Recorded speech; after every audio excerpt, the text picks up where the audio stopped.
Dear student, धारा जनित dynamo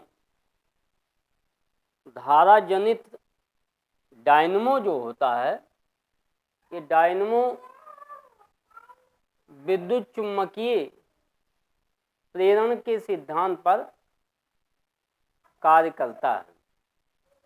Faraday का जो विद्युत चुम्बकीय प्रेरण का नियम है, उसी सिद्धांत पर ये डायनमो कार्य करता है।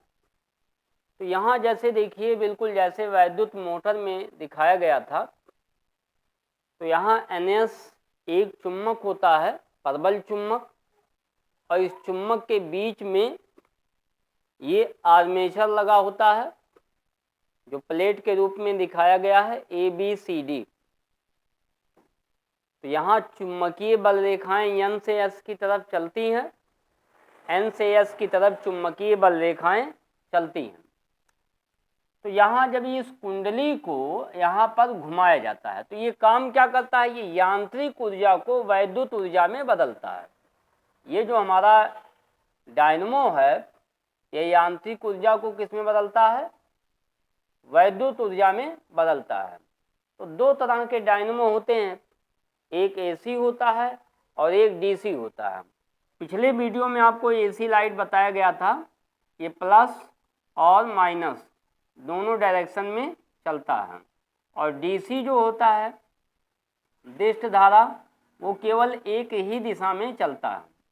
तो DC लाइट जो होती है वो डायरेक्ट करंट होता है और AC लाइट अल्टरनेट करंट होता है। तो यहाँ जो डायनमो ये काम करेगा इसमें, तो डायनमो जो होता है, तो बीच में एक यहाँ पर लगा होता है, रॉड लगा होता है, इस पे एक कुंडली या आर्मेचर में तार लपेट कर बनाया जाता है इस आर्मेचर को। और आर्मेचर को जब इसमें चुंबक के ध्रुवों के बीच में खूब तेजी से घुमाया जाता है, तो जब इसको खूब तेजी से घुमाया जाता है, तो इससे कुंडली यानी जो आर्मेचर है, इससे बद्ध चुम्बकीय फ्लक्स में परिवर्तन होता है। तो बद्ध चुम्बकीय फ्लक्स में परिवर्तन होता है, तो इसमें एक वोल्टेज उत्पन्न हो जाता है। इस वोल्टेज का मान जो है इस फार्मूले पे डिपेंड करता है। तो जितने ज़्यादा इसमें फ्लक्स में परिवर्तन होगा, उतने ज़्यादा वोल्टेज उत्पन्न होता है। ये फैराडे का नियम है, E बराबर -N delta phi upon delta T. E प्रेरित विद्युत वाहक बल है, N कुंडली में फेरों की संख्या है, delta phi upon delta T flux परिवर्तन की दर है। तो यहाँ पे जब तेजी से इसको घुमाया जाता है, तो इससे बद्ध चुम्बकीय फ्लक्स में परिवर्तन होता है और इसमें एक प्रेरित विद्युत वाहक बल उत्पन्न हो जाता है। इस वोल्टेज का डायरेक्शन अगर हम देखना चाहें, तो यहाँ पे हम देख सकते हैं आसानी से।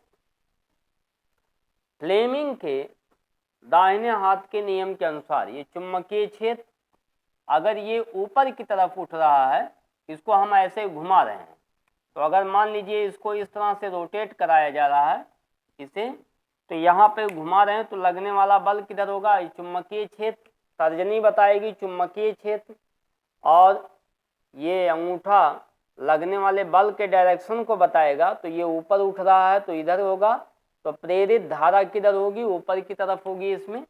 तो ये प्रेरित धारा यहाँ से ऊपर की तरफ होगा और इसमें नीचे की तरफ होगा, क्योंकि इस पे लगने वाला बल ये ऊपर की तरफ, तो इसमें नीचे की तरफ है, तो यहाँ प्रेरित धारा नीचे की तरफ होगी। तो इस तरह से जो है ये जो कार्य करता है, इस तरह से ये कार्य करता है। तो इसमें ये तार का जो एक सिरा होता है, इसमें ये इसको कहते हैं बुश, ये ब्रुश होता है, और ये वलय होता है, वलय यानी छल्ला होता है, यहाँ भी वही चीज़ लगा होता है, ये गोलाकार होता है बिल्कुल। और कुंडली का ये लेयर जब इस पे टच करता है, ये केवल इसी पे टच करेगा, और ये वाला पार्ट जो दूसरा होता है वो इस पर टच करता है। ओके, तो ये जो है इससे लाइट निकल रही है, अर्थात ये प्लस का काम कर रहा है और ये माइनस का काम करेगा। एक आधे चक्र में इससे लाइट निकली तो इधर गई, इधर चली आई। अब ये बल्ब जलने लगा, तो प्लस माइनस, जिसमें लाइट आती है जिस सिरे पर वो माइनस होता है, और जिस सिरे से लाइट निकलती है वो प्लस होता है। तो इसमें जो करंट फ्लो हुआ वो करंट फ्लो होने के कारण जो है अब इसमें लाइट आई, अब आते हुए फिर ऐसे, तो यहाँ से तो इस सिरे से जो है यहाँ पर लाइट ऐसे आ रही है और इसमें से होकर जा रही है, ठीक है। तो अब यहाँ पे आप ये कह सकते हैं कभी ये प्लस बनेगा कभी ये प्लस बनेगा। कैसे, यहाँ देखिए, तो जब ये CD सिरा इधर चला आता है CD, तो CD जब सिरा आएगा तब आपका एक बार ये प्लस होगा और एक बार ये प्लस होगा। प्लस या प्लस इसको आप डायरेक्ट वैसे ही आप समझ लीजिए, प्लस माइनस में यदि कन्फ्यूजन हो, प्लस माइनस सेल से हम रिलेटिव आपको बता रहे थे। तो यहाँ जैसे देखिए पहले जब ये रोटेट करता है तो फ्लेमिंग के दाहिने हाथ के नियम के अनुसार इसमें प्रेरित धारा ऊपर बहेगी और इसमें नीचे बहेगा। ओके, अब जब ये प्लेट, तो इसका अगर ग्राफ बनाया जाए इसमें, तो पहले इसमें इस तरह से मिला। अब जब CD यानी AB और CD, तो CD में धारा नीचे की तरफ आ रहा है। ओके, ठीक है। फिर जैसे ही रोटेट हुआ तो AB इधर चला आएगा, CD इधर चला जाएगा, तो इसमें धारा का डायरेक्शन फिर ऊपर हो जाएगा। तो एक बार आपको प्लस में मिलेगा लाइट और एक बार किस में मिलेगा, माइनस में मिलेगा। यही सिरा जब यहाँ चलाएगा तो इसमें भी धारा ऊपर की तरफ जाएगा।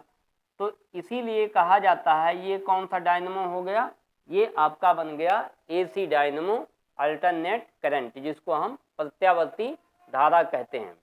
तो इस तरह से हमको इससे जो लाइट मिलेगी वो प्रत्यावर्ती धारा के रूप में मिलती है, जिसको हम, तो इसमें सर्पी वलय, इसे वलय कहते हैं, या बुश से जो है ये इससे टच रहता है और ये रोटेट करेगा, तो बुश के द्वारा जो है हम करंट यहाँ पर प्राप्त कर लेते हैं। ये लाइट यहाँ से जल रही है।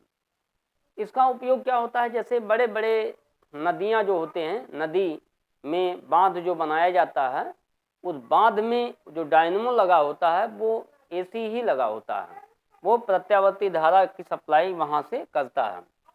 तो ये धारा जनित या डायनमो आपके सिलेबस में रखा गया है और ये एक ऐसा मशीन है जो विद्युत चुम्बकीय प्रेरण के सिद्धांत पर कार्य करता है या फैराडे के नियम पर आधारित है, ऐसे भी आप लिख सकते हैं।